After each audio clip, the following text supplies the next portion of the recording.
Welcome in. It's day 3, and we continue our coverage. SEC Media Days overtime at SEC Media Days. Once again, it's Callie Cassidy and J.D. Zaza. I'm Stu McCann. Taking a look at a big day, Alabama Crimson Tide Day. They broke in nice, bright, and early this morning, giving us so much stuff to talk about. Callie, I'm going to come to you first. What's one takeaway? What's the biggest thing that stands out when you think back to this morning? Definitely just Kalen DeBoer talking about this upcoming season. You know, there was a question asked about was last season up to the Alabama standard. And I think he handled that very well. You know, it was his first year coaching in the SEC, and he's taking it away and he's pushing forward this next season, going to make sure that they win those big games, but also those smaller games that people don't seem to talk about enough. So I think he's ready for this upcoming season. I think he's ready to put in the work, and the team is ready to put in that work.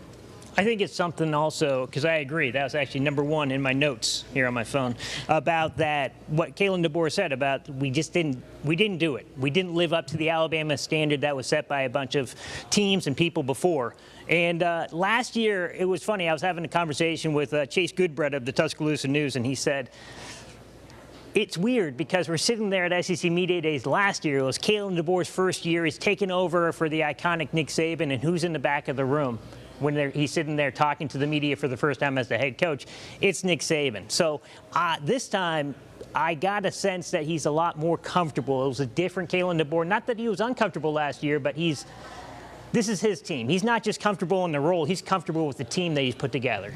I also got that vibe as well with him being more comfortable. And it also comes with a year under the program. He's been here a year now. This is his second media days. And now this is fully his team. And you heard it from Tim Keenan, Deontay Lawson, and Caden Proctor that they said in the building, this is DeBoer's team, and they trust him. So the players trust him, and it's just a completely different vibe from last year, and it's a good thing for Alabama.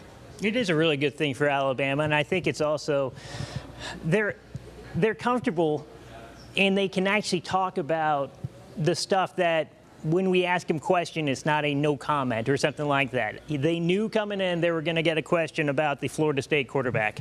They knew that it was going to be about, hey, what do you think about Tom Castellanos' comments, I think about a month ago, when he said he cannot envision Alabama stopping him without former head coach Nick Saban. He's going to run wild because Coach Saban isn't the one who's game planning against him. And they were not bothered by it. That was not something that gave them too much of an edge. They simply just said, that's not our focus, but we certainly heard what they were talking about. Yeah, I think that lit a fire up underneath them. You know, like you said, each game is the next game. That's their next priority.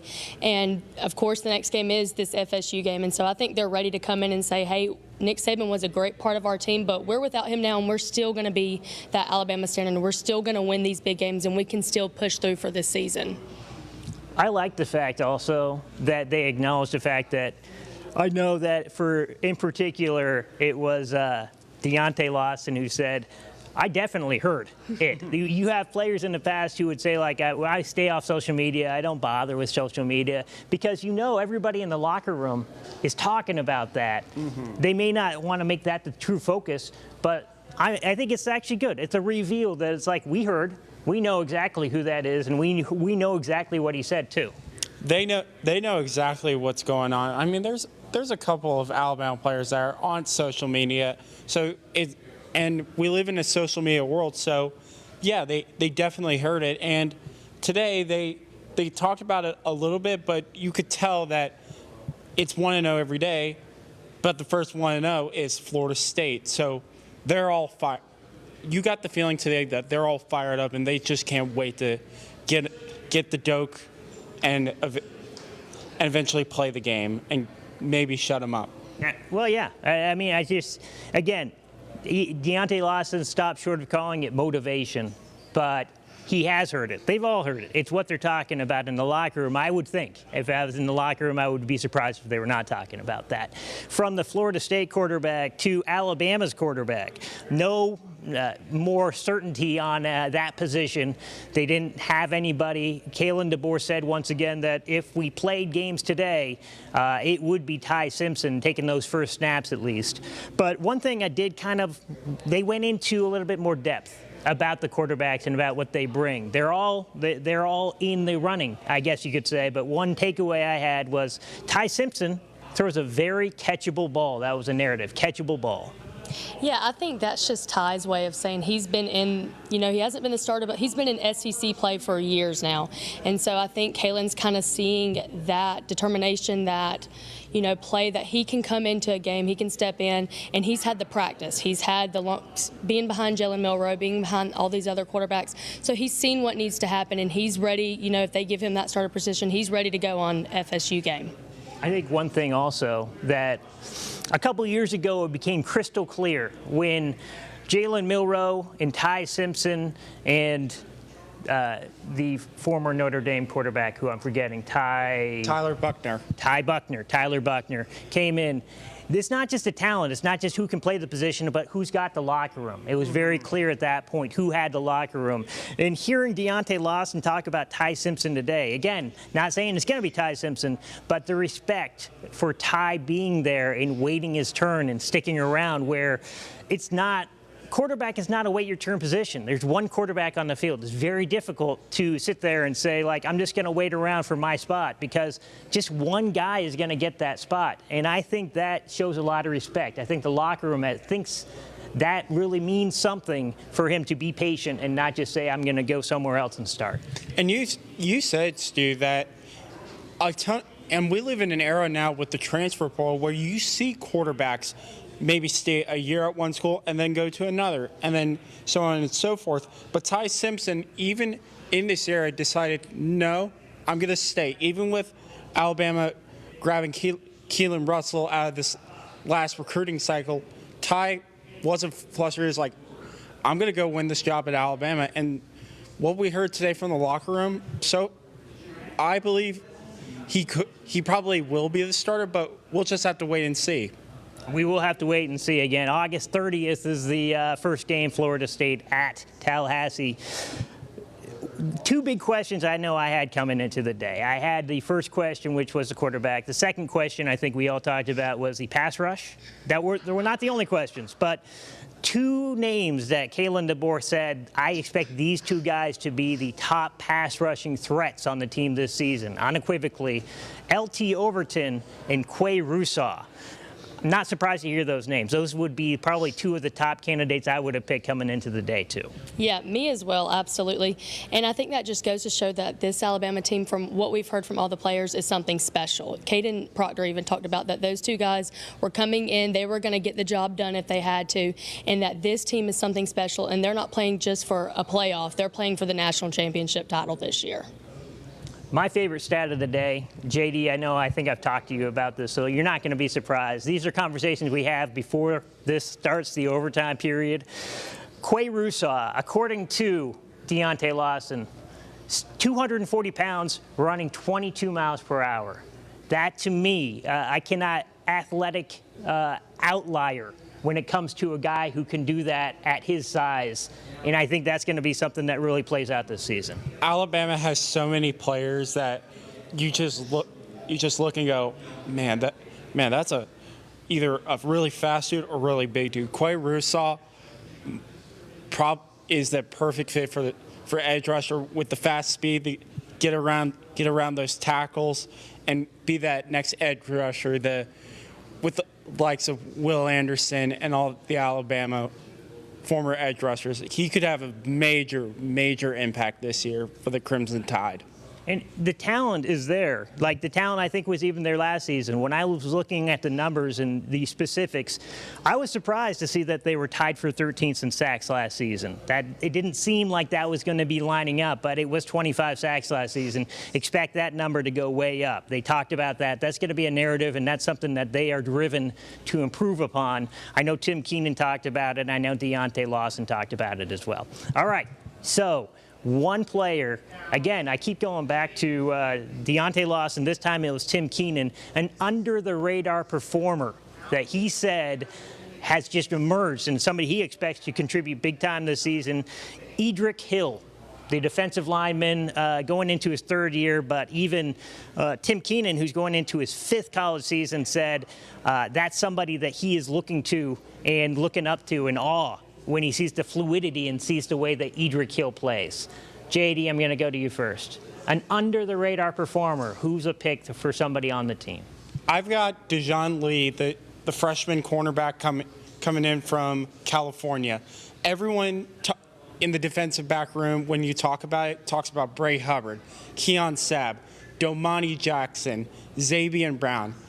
But Dejon Lee, he's been having a really nice spring. He had a really, really good A-Day, and he was really highly touted coming out of California, and Alabama recruited him hard. So I could see him maybe not be a starter right away, but I believe he's going to have some massive plays, possibly playing at the nickel this year.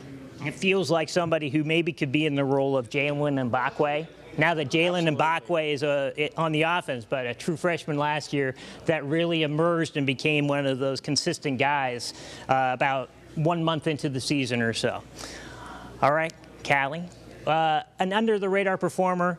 You can't pick Edric Hill. You cannot pick the freshman cornerback, Dejon Lee. Mine was actually Jam Miller. Last year, we heard a lot about Justice Haynes coming into that position, the flashy recruit. But I think Jam Miller's got something to prove, especially with Ryan Grubb's offense coming in. He did a great deal at that Washington offense, that running back room. And I think Jam Miller, he's got something to prove. He's been in the SEC for 2 years now. He knows those defensive plays. He knows how to stack up against them. So I think we'll see a lot from Jam Miller this year and just what he's going to be able to do on this offense. I think Jam Miller was the starting running back last year. So, okay, starting running back. What about Daniel Hill?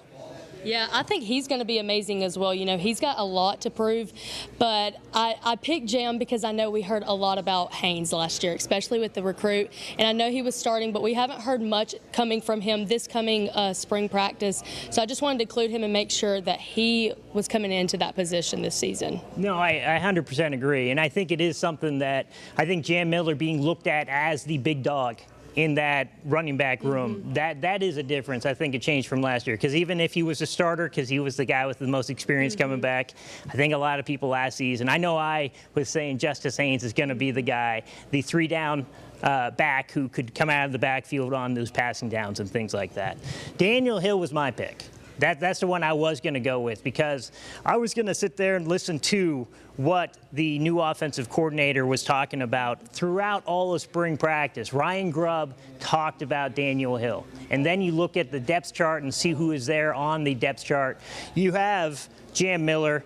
You have Richard Young. And then who's going to be the third guy? Because you want to probably have three guys. And I think Daniel Hill is the name that kept coming up again and again and again when Ryan Grubb was talking about the guys and the running backs who stood out in spring practice. So my under-the-radar performer was going to be Daniel Hill. But I think that there's so many answers. But we are going to write this down and keep track, and then we're going to keep points on all of this stuff that's going on. All right. So Alabama, we've talked so much about Alabama. There were a few other teams that went around today. Mississippi State joined Alabama this morning. And then in the afternoon, it was Oklahoma. And it was? The Florida Gators. That's right. With Billy Napier. And DJ Lagway. DJ Lagway, arguably the second most hyped media person this year along Arch Manning. It wasn't Arch Manning level crowds, but it was very, very close. Everyone was really excited to talk to DJ Lagway. I heard a few people say that it was maybe if not comparable, there may have been more surrounding DJ Lagway. I mean, it's similar. It's guys we have not had a chance to actually visit with or talk to who are coming on and bringing in SEC Media Days by storm. So I think that's going to wrap it up for our day here, day 3 for overtime at SEC Media Days for J.D. Zaza and Callie Cassidy, Stu McCann, and we are going to wrap it up one more day, day 4, coming up tomorrow. Strong finish. We've talked to everybody about it. Strong finish tomorrow, so don't forget to stick around and check out WVUA 23 on digital, on the app, and all those different ways that you can get alerts when WVUA 23 has some new content for you to check out from SEC Media Days. From Atlanta and the Omni Hotel, that's it for us for day 3. We'll see you tomorrow.